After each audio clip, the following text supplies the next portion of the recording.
MMDA gusto niyang palisin ang bus na may dalang pagkain. Ang sabi ko sa kanya, kung gusto mo, iharang na namin. Sa gitna ng kalsada. Wait muna Tatay Ben, wait muna. Kalma. Kung hindi sila magre-respeto, nakapagilid ng bus, at tarantado pa itong opisyal na ito ng MMDA hindi magpakilala, gusto daw niya kumpiskahin ng bus na nagdala ng pagkain. Anong gusto nila? Iharang natin? Ang tao, ang bayan, ngayon ay lumalaban. Ang tao, ang bayan, ngayon ay lumalaban. The people united will never be defeated. The people united will never be defeated. The people united will never be defeated. The people united will never be defeated. The people united will never be defeated. Ayun. Lumalawak at dumadami ang pumupunta sa EDSA. Ang EDSA ay hindi pagmamayari ng sinumang grupo. Ang EDSA ay pagmamayari ng taong bayan. Ang EDSA ay walang relihiyon na sumasakop dito. Walang kulay, walang politiko na sumasakop sa EDSA. Ang EDSA ay para sa pagpapahayag ng mamamayang Pilipino. Kaya ang panawagan sa araw na ito, Marcos Romualdez, resign! Marcos Romualdez, resign! Marcos Romualdez, resign! Marcos Romualdez, resign! Marcos Romualdez, resign! Ayan! Ulitin po natin mga kababayan, mapayapa ang ating pagkilos. Atensyon muna, atensyon. Yung bus doon sa dulo, pagkain po yan. Ang bus sa likod ni Ka-Eric, pagkain po yan.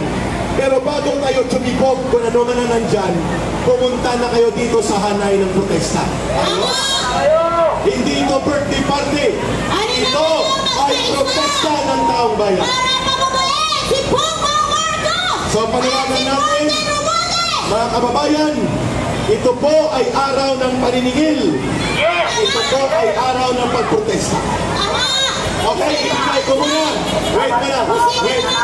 Wait muna, Saya. Saya, wait muna. May MC muna. Saya, wait muna. Kalma, kalma.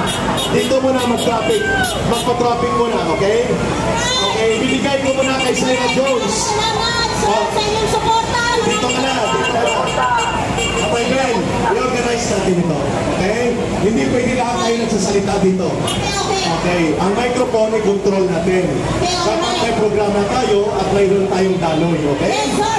Okay, Syra, ikaw na muna. Okay, magandang umaga sa lahat.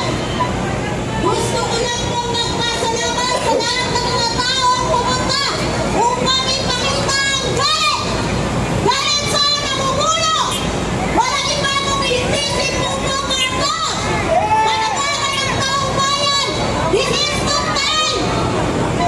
Tanggalin na sa kanyang kinauupuan ang nakuto.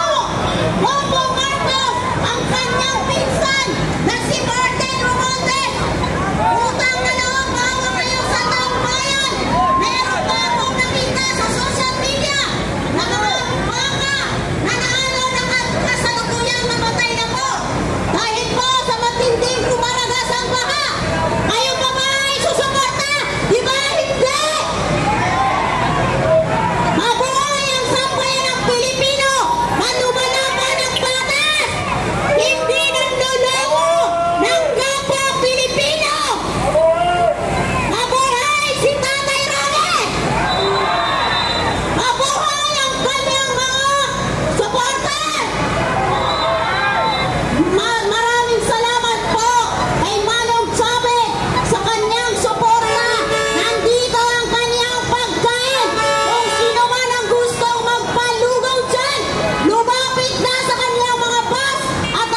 blood dito.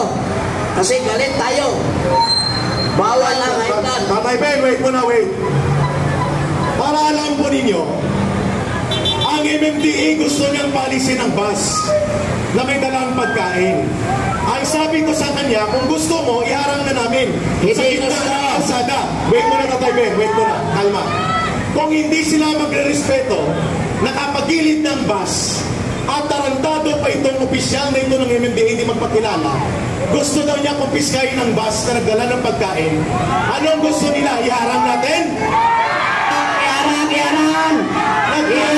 Iharang nito. Nag-coordinate na kami sa polis. Iharang. Polis. Ayaw nila. Ayaw nyo talaga na mapayapa na pagkilos. Tarantado talaga. Kaya pa tayo dito. Hindi ba kayo apektado ng pangungurakot? Putang ina. Ano ito? Magpuputang ina tayo dito?